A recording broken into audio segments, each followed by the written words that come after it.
Greetings, YouTube. My wife and I went to see District 9 this past weekend. For any person who hasn't seen the movie and don't want to have it spoiled for you, stop listening now. I'm going to count to 5.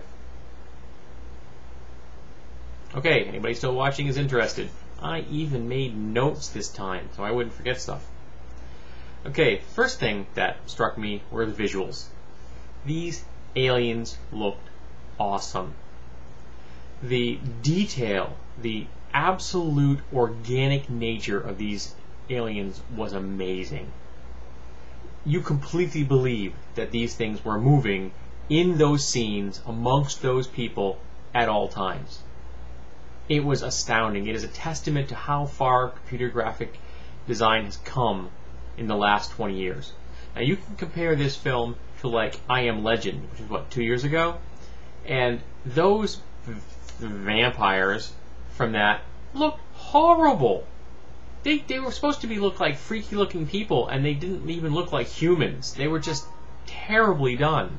And yet these aliens, and many of them which had facial features that required multiple things moving independently of each other, and little limbs in their torso which kind of like this while they're talking. All of this going on at once. The level of computational power was astounding. I was just floored.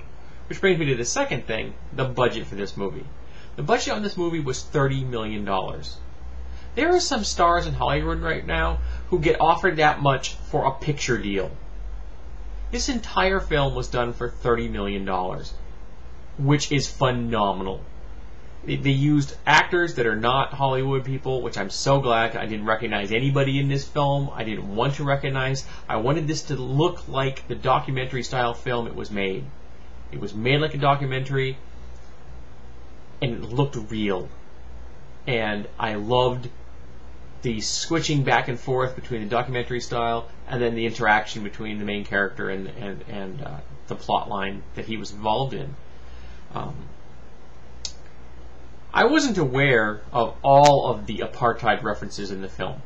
I knew that they were definite. I mean, the thing takes place in South Africa. They're talking about a group of people who have been separated, or a group of aliens that have been separated from the rest of humanity. And, I mean, the apartheid references are kind of obvious. But what I didn't know is that during the apartheid era, there was an area known as District 6. So there's a direct correlation between this film and the apartheid that took place in South Africa. I wasn't aware of that until I started poking around online. Also, the main character's last name was Vandermeer, I believe is how they say it.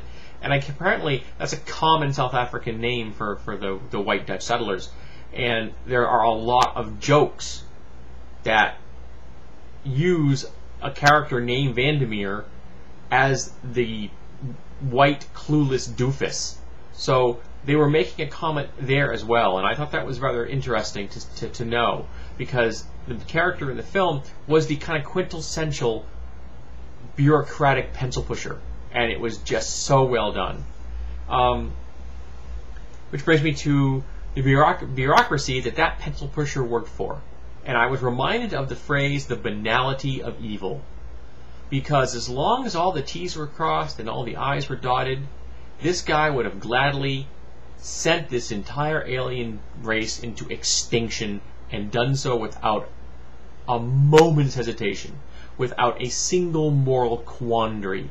He would never miss a minute of sleep over this, so long as that someone above him said it was okay, and the people below him knew that he had the authority. And that's all that mattered. And that was the true horror in this film. There's a scene later in the film where he ends up being on the end of this banality of evil, and they're about to harvest his body with him alive. The scene was very powerful. It freaked my wife out. She almost left the theater. It was that strong. And it really hammered home the concept that these people, this corporation, are just completely and utterly amoral.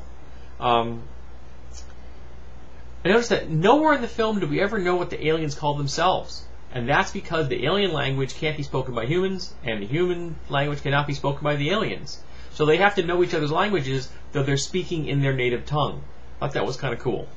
The biology of the aliens I thought was a little weird. Now, I can buy them breeding an atmosphere similar enough to ours that we both could be okay with that. That makes kind of sense. Our atmosphere is stable for a reason. However, they could eat terrestrial food, and that made absolutely no sense to me whatsoever. There's no reason they should have been able to come here and eat our food. I realized why they did it, because if they couldn't eat our food, they would have all died in the first 5 minutes of the film. But it bugged me a little. The breeding with, they actually mentioned interspecies prostitution, and that was absolutely absurd. You never even know what the gender of these things are. They use an external parasitic egg mechanism for growing their young. So their gender, they could be genderless. They could be hermaphrodites. We don't know. They never really brings it up. At one point in the film, you see an adult talking to a child, and they use the terms father and son, but that could be because it's being translated into English. In the alien tongue, those could be genderless terms. The weapons in the film, and one of the big plot points, is that weapons can only be used by aliens. Now, the weapons are keyed to them biologically. So an alien grabs the weapon, he points it, pulls a trigger, it fires. Human does the same thing, nothing happens. Now, why would the aliens do this? Okay? Humans' weapons can be used by anybody. They're not key to our biology because there's no other sentient race on our planet that can use them against us.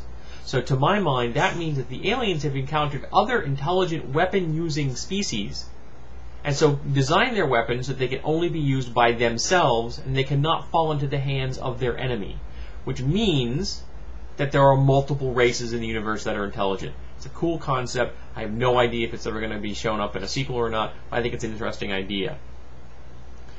And someone mentioned about, well, why did these aliens do so little for themselves? Why were they so lackluster?